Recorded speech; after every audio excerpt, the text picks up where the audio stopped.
Sammy, any takeaway for you there? That just sounded like a guy to me that may not be back. I think he's back. I don't know. I just don't think he's going to get what he wanted. What do you think he wanted outside of this job? Big money. Yeah. Big money.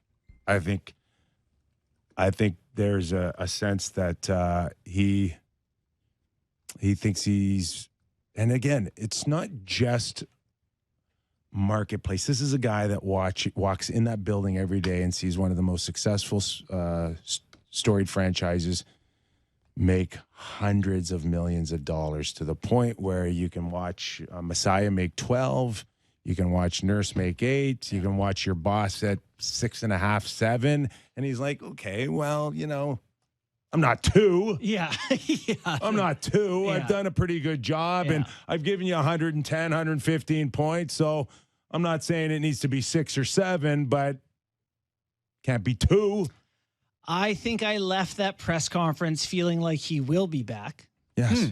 I hearing Kyper definitely swayed me a little bit too, though, Sammy, like watching that, so trying to think, because, my family knows his family a little bit, and trying to think of what they've been through. And imagine every time you're in the store hearing someone talk about Dubas, it's a lot of, Listen, again, I'm not saying that he was insincere about the family, but that's just part of the ploy, a marketing, or not a marketing. It's a negotiation ploy. We use it all the time. Yeah, you get an offer, you're not sure on the offer. I got to take it back to my family. Yeah. It buys you time. For sure, It buys you a little bit of this, a little bit of that. So you're going to tell me now that, you got to go back to your wife and family and have a discussion about your future. I think they've discussed it. like, hey, Kyle. it's probably come up. It comes up at my house, I can tell you that. At some point between October and now, does your wife know you were in your option year? Yeah, she comes home today and goes, just so you know, I didn't have a Listen, I'm sorry I didn't mention this last 8 months, but we were in our option year, and now we got to talk. What do you think of Pamonti Brothers sandwiches? You like those from Pittsburgh? So I think they've had plenty of discussions, but it's just a nice way to say, I don't have to take your offer if I don't like it. What do you think about what he had to say about his coach? All I know for sure is this time last year, he looked everybody in the eye and said, what we have here is the next Barry Trotz. Yeah. We're going to be talking about Sheldon Keefe Like Barry Trotz. in 15 years, like we're talking about Barry Trotz. That guy you're going to fire 8 months later, 12 months later? Well, I think Really? you have a very different tone in this press conference. He didn't say it today, Kip. He said it last summer. This summer he said, we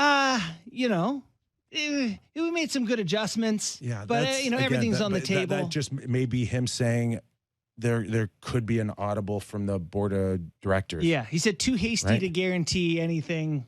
Listen, I know one thing for sure, that if he comes back, if Kyle's back, he's not pulling the same thing he pulled 12 months ago when he said, I still believe in this group. No. That card got played. Now he's singing a different tune, that we got to look at things that can get done, and I'll consider anything that helps us get better. Using the Florida Panthers example, to me, when asked about trading one of the core guys, is a massive change in tone from anything he's ever said about any of these guys. That's the court of public opinion he's appealing to. Hey, look, other teams do this and it works. It's a copycat league. Listen, anybody that wins a Stanley Cup plays, they're big and strong. We're going big and strong. They're fast. We're going to go and get faster. Oh, they won on goaltending and system. We're going to play defensive hockey with a great goaltender. That's all he's doing right now. He's just ripping off success. Yeah, every to coach, me, it's every coach and every permission. team does that. Yeah, to me, he's applying for permission to trade an important person with the public. If the board and Brendan together, I guess, decide that, and Kyle decides that he takes the offer that's being presented right now. Mm-hmm. If he takes it, they bring him back and they say, here are our conditions. They'll say that to Kyle. Yes. So it was almost And like that's all Kyle's doing is protecting himself. So when the changes come, he doesn't can look like make them. he's walking it back. Right? He's not the guy that says I still believe in this group and I can win with this group. And then he give has me to trade another one. chance. Well, let me ask both of you flat out. Do you think it's the right decision to bring him back? You know, when you speak of that, you got to also speak of if he isn't, what's better. For sure.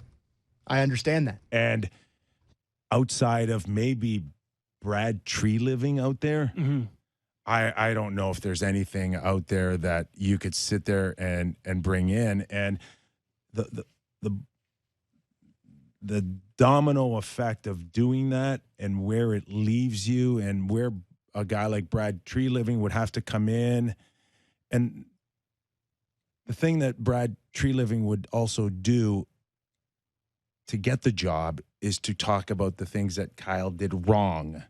And this is what I'm going to do to change it.